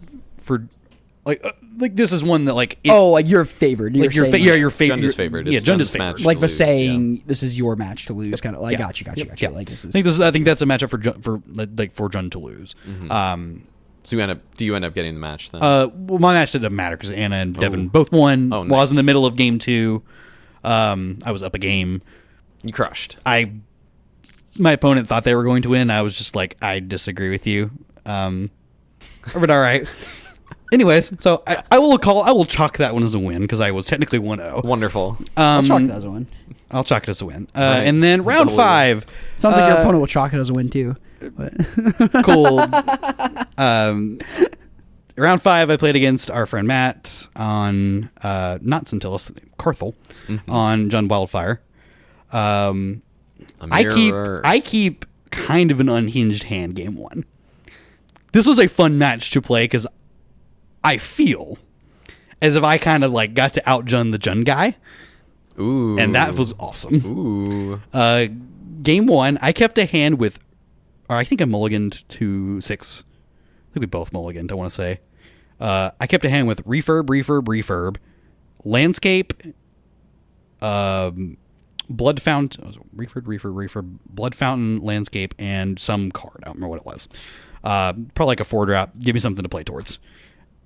And I was like, this is a little slower, but I might just shred Matt's hand into like nothing relevant. And he was on the play, and I rip a Vault of Whispers on turn 1. I was like, all right, cool, blood fountain, go. And pass back to me. And I was like, all right, familiar. Boom. Shred a card. Play this landscape, go. I was like, I had to think about, I was like, do I want to fetch the second black? Because I have no other color. Okay. And Matt was like, wasn't actually sure what I was doing. He was like, are you playing mono black? And I was just like, no. So I like fetch for the black source on my turn, double refurb you. Ooh. And then I start trading with his refurb because he's also played like 1 or something like that. So I trade with the 1 because I've got the onboard blood fountain or whatever. So it's like, okay, cool.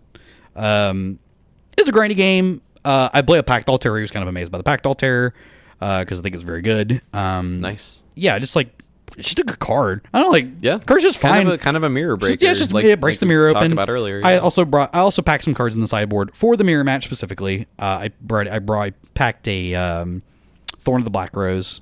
I was like, if we're gonna sit there and play resource trading, I think that's gonna favor me. I'm just gonna have this card sit there, and you have to attack me every turn. And a campfire. I also had campfire for the matchup. Yes. That card was multi-purposeful all day long. Yes. Like Campire's sick. Shuffling man. your stuff back. Anything's useful for John matchup or what?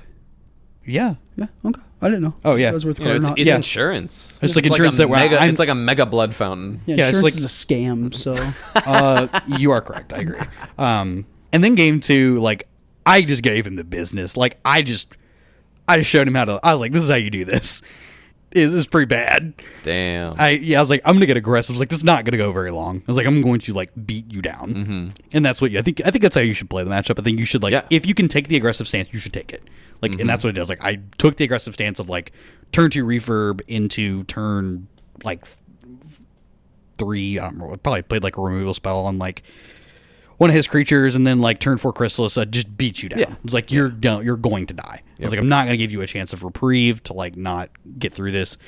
And then I beat him. So I went 2-1 or beat him 2-0 in the matchup, and I ended up, if you want to count your personal record. If you want to count my personal record in conclusion with what actually occurred or what my opponents said, my record was 4-1. Wedding will give me the win. It was 1-0 in the one match. So record was 4-1 with the deck. Did I like the deck? Yes, I like the deck. Think the deck is very strong. I think it plays into my format knowledge, basically, of over most people in the room. Man, you shout for Carthel too for not being super in touch with the format and still just like crush people. Yeah. Like, I was just one loss. Yeah. You crushed it. You can say showed the Jund guy how to Jund. I was just one draw. So deck is very good. You can it's very cool that you can customize the deck a little bit to lean how you want to in a room, however you think the room's going to lay out. Yeah, there's lots of flexibility with it. There's lots of flexibility. I had that luxury of kind of playing with that a little bit. I just took a base list and was like, all right, I'm going to make some changes. And I picked like exactly what the room would be. I think to the T picked the room. I was like, there will be at least one high tide player. Holden. Didn't realize Carl would also be playing it. And I knew there'd be one terror because I knew Ryan was playing. I knew multiple of us would be playing the mirror. So that's why I packed the cards for the mirror. Yeah, deck is very good. Off chance there's a Naya Gates player. Yeah, and I had the one card for you. Yeah. Because I was like, yeah, just like, it gives me, again, it's essentially the same card. Blah, blah, blah. Terminate's man. cool. Also, it's just I have old, like, I don't remember what set it's for. Plane Chase, I think is the original set. Planar Chaos. Planar Chaos. Yeah. I have original Planar Chaos ones, and they look. Yeah, they do. I gorgeous. have cast them on occasion. They're gorgeous. So I wanted to cast them. I don't think I'd ever gotten to cast them previously. So foils from that block look really good too. They do. Those are really good looking foils. Would agree. I don't know that I'll play it this coming weekend necessarily, but. What are you? Yeah, what are you guys thinking about? If you want to share, I don't care. You can try to be me. So I will have responded to him by this point that he has heard this. But Derek asked yesterday for grab the prizes. I don't know if I can lend out my grab the prizes. I may or may not play Madness myself. I think I have grabbed the prizes. I'll bring them. Cool. I don't know if I'll be playing it myself. That is one deck on my short list of things to play. Mono White is a deck on my short list to play, actually. Dustin has been crushing with that deck a lot, which gives me confidence that it would just be fine. And I saw somebody top 8 of the one challenge, Sunday challenge too, with the Chocobos. So those are a couple decks. Krablinski did well, didn't top 8. I think he got 9th in one of the challenges over the weekend. With Do you have Chocobos to use? No. I got you if you know. I don't know that I would play it necessarily. I think I would just play like the Pack Beast version. Okay, fair. But we'll see. Yeah, 4/5 is a draw card, pretty good too. Yeah. It's also a creature. 4/3. 4/3. The Chocobo Mogul card? No. Right? I was talking about Pack Beast. But yeah. But it's also a creature. Yeah. Yep. So it synergizes. And with then Pack so got you. That's where you're going with that. Krablinski did pretty well with a version of Borosynth. That is a deck I'm very comfortable playing. That is a style of deck that I am very comfortable with. I love moving around cardboard. Also, this is one of the first events that I have actually paid attention to my table mannerisms. Obviously, I'm sitting there the whole damn time on this coverage match. Yeah. It's actually really interesting to see how I physically play a game of Magic, because obviously I don't pay a ton of attention to that outside of this. Crisp, might I tend say.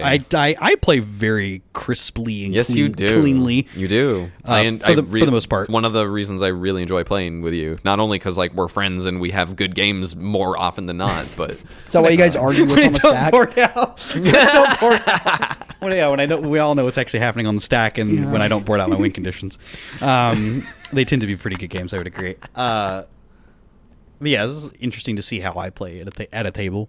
Yeah, I'm actually paying attention, because if I were just I've been on coverage before or whatever, it's like I thought back to that in my head about when I played against Derek. Same thing. I guess I was like, oh, I do play really cleanly, pretty reasonable speed. Yeah. Which is nice. But yeah, lots of options. I think there are tons of good choices to play. I think the format is wide open. That is not my rant is not discrediting that you can't basically just play whatever you want. Yeah. This is the most wide open the format has been in a while, and that is a good thing. Yeah. So maybe Madness. Lean towards Madness. Madness is one of the things on my short list. I'm sure we'll get together at some point this week and figure out what we're doing. I would like to do that. Thomas, I would love to do that too. What are you? Are you leaning towards Mono Blue Terror? I'm leaning towards Terror as kind of my most comfortable option, and I also think it's pretty good. I would want to figure out a little extra tech for High Tide, and I would want to figure out.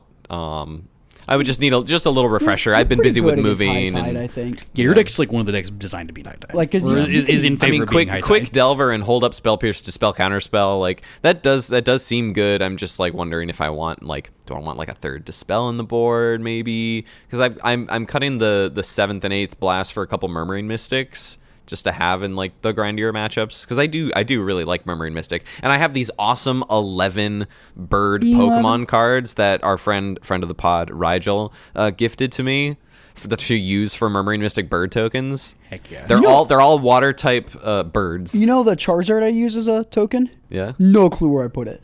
It's a $100 Charizard.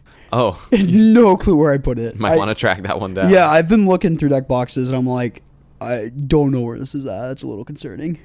Oh well, I'll live. Yeah. But yeah, thinking about that and thinking about some sort of red deck, whether it's like Mono Red Madness or Dredge or just stock red, like it had some results the week before, like totally fine. Yeah, like go up on blasts maybe, like I don't know. But again, I think if we're think about what do you think is the most popular, and if you think Burn, Rakdos, Burn, and Jund, I imagine just that as popular. I imagine that Rakdos and I imagine the three top decks will be the same ones we see. Rakdos, Terror, and Wildfires. I assume those will be the most popular I think things. that's the top of the meta right now. And then High Tide's like kind of like looming on the edge of that, and then it's everything else. Then like Mono Red. So it's like, I don't know if you want to be Mono Redding into that stuff. Into that. I don't know that I would want to play exactly Mono Red. I think I would play Rakdos if I were playing a Burn deck. Sure. I'm between 4 decks. Number Naya one. Gates. No, number one. I think I want to switch it up. That's like kind of fourth, just because I want to switch it up from not playing it 3 weeks in a row. I do think it's do very, make sure very you fun. bring it though. Oh, I will bring Naya Gates if y'all want to lose to it.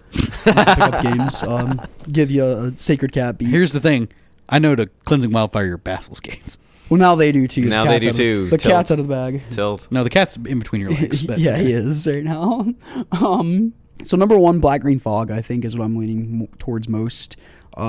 Just don't care what you're doing on Jund Wildfire's part. I think you have fine matchups besides combo matchups. Like I feel comfortable against Terror, Fairies, what other Mono Red, Madness. I all feel comfortable in that. I just don't feel comfortable playing against like High Tide or Walls would be my scary. yeah, there's just like hard to interact with decks. Yeah, those would be the hardest ones. Everything else I feel like I have game against. Do you feel that even if you were to play against Jund, that they would not have a similar game plan of just trying to blow up your heap gates? I could win the game eventually. I can stream a thought you for 10 and win the game. For 10 mana? For 10 cards, or sorry, I can't stream a thought for 10 cards illegal. I feel like I could stream a thought for 14 cards and win that game, or 16 cards and win that game. Okay. Because you're going to be milling yourself with draw twos. I'm just curious. Yeah. Like I don't care if they blow up my heap gates in that matchup. I've been talking to my buddy Zach. He's coming down for the Common Ground Cup. Really excited for that. He's a good friend of mine. He's crushes with that deck constantly. He's very, very good with it. Been talking to him about it, and both agree that we like a lot of the fair matchups. And yeah, the deck kind of eats up fair decks. Mm-hmm. We just don't like he especially doesn't like High Tide and Walls. I can see being shaky. Yeah, makes sense. Fairies can be a pain too, but that's kind of been on. That was one of the decks when both you and I played it. That's kind of one of the matchups we like don't want to play against. Yeah, not unwinnable, not as bad as like High Tide, but no, you still have like Crypt Rats just to will kill people or will kill their stuff and whatnot. I was thinking about playing Fairies because I have these beautiful Lorwyn Foil islands with Lorwyn Foil Spellstar sprites that I want to shuffle up. If you specifically wanted to beat High Tide, that is the deck to play. Yeah, it's a fun deck. I was also it is just a fun deck to play. I was thinking about but it too. Honestly, firing up Skura's latest list or whatever. As long as the matches of Fog are, I think Fairies would take more brain power. That's fair. Your decisions matter a little bit more. Deck is pretty hard to play. Sometimes you can kind of just get blown out. Like you don't have the counter magic for like a Breath Weapon or something, where they have Breath Weapon and a Hydro or a Pyroblast backup or whatever. And it's like, okay, well, I lose this match now, I guess. And so I don't know if I want to put my games like that. Third option would be Rakdos Madness. Very comfortable with the deck, but again, if there's going to be a lot of Jund and a lot of mirrors, I don't know how much I want to do that, because I don't know how the mirror goes, really. I don't know how to approach it. I don't know if it's just coin flippy who draws better. I imagine who draws more draw twos, you're going to win. Probably, yeah. And that's kind of the skill in that matchup, I guess. Skill. Yeah, exactly. Draw more draw twos. And then last Naya Gates, because it is fun to play. But I will probably play Black Green Fog. We'll play. We'll talk about it this week. Us three. Yeah, I'm sure. Say who knows? Get together at DNAs sure, or something. Say I guess it's you and I are probably more likely to have off the wall picks than Thomas is. Yeah, you're more like you're kind of like leaned into one of those like two options, really. I think so. More than anything. I think so. I'm like 73.5% sure I'm going to play Black Green Gates. I have no particular leaning toward any one thing. Again, I just Black Green Fog, not Black Green Gates. Jesus Christ. That's just basically just gardens. Yeah. You want to play Naya Gates? No, not really. Okay. I think I'd probably put it together for myself. Yeah, do it. If that were the case. Yeah. Nope, tons of good options. But you wouldn't have the Cameron bling. I could also just turn my brain off and, I don't know, blow up lands. Who knows? It is an option, isn't it? It's true. It's true. It's certainly going to be a an really fun time. I'm really looking forward to it. Yep, we had fun. You and I had fun, or you had Derek and I and Matt all had fun last time. And Jay. Yeah. Anybody else from Nashville up there?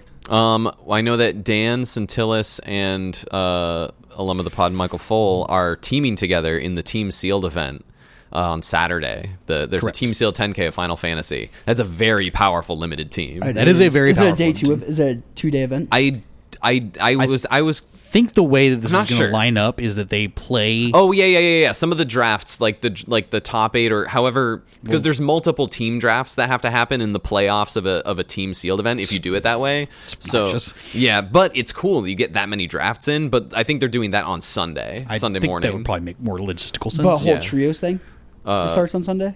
No. That's Team Sealed. Team Sealed is the main event on Saturday. Gotcha. It's the Saturday 10K, right. and there's a Sunday 10K that is standard.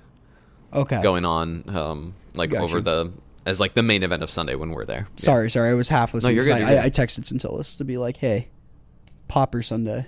Cool. How long have we been going? We've been going. I don't know. This program doesn't map it out by time. It maps it out by measures. There's some challenges this week. People won, some people lost. This is true. I think. Come see us in Indy. It's Sunday, June 29th, this coming Sunday at noon. It's just a few days out from when y'all will hear this. Mm-hmm. Yeah, looking forward to it. Keep an eye out. If you are going, keep an eye out on the Discord, because once we get up there, we hit the hall and we want to break out some cubes or some Pauper pickup games. We'll let y'all know if we're in the mood. I don't know. We'll see how tired we are when we get up. I can't guarantee anything, but we'll probably be fine. Yeah, I think we'll be all right. I think we'll be game for some games. Yeah, come play Pauper. If you see us around, come say hi. I guess it'd be Saturday afternoon or whatever evening, whenever we get in. People don't know what we look like. You'll hear my laugh. That's why I'm saying we'll post on the Discord if we're at table such and such. That's smart. Come find us. Yeah. Listen if you're in town listen Saturday. to my screeching laugh. Yeah. You'll hear it across the hall. Yeah. If you made it this far, thank you so much for listening. As you said, come to Indy. It's gonna be fun. It's gonna be fun. We'll probably post on Discord too because this will be coming out 3 days before Indy, or 4 days. I guess. 3. Over half the slots are taken, so register if you haven't already. Yeah. Join the Discord. It's really fun. Lots of cool people in there. We've a huge amount of people just came in over the weekend. Yeah, lots of fun discussions. If you got any emails for us, questions, concerns, comments, you can ask us on Discord, or you can send an email at commongroundmtgpod@gmail.com. Give us some stars on Spotify and Apple Podcast and Hulu and all that stuff. You can find us wherever. Yeah, that's all I got. I think that's all I got too. Yeah, awesome. Please ban a card out of High Tide. That's it. Yeah. Later, I'm into that. Cool. Sure. Later, everyone. Thanks, everyone. Bye. Bye.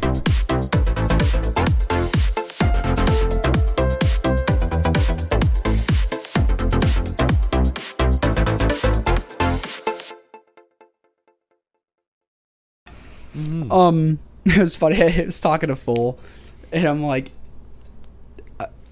Katie and I were making out in the back of my car, and fucking one of Full songs came on. Yeah, he told you that. Yeah, that was so funny. I'm just like, Full, I made out with someone to your voice, and all I could think about was you. But I told her too. I'm like, this is my buddy Full. You haven't met him yet. That was so funny. He's really cool. It's all I can think about in this moment. It was funny.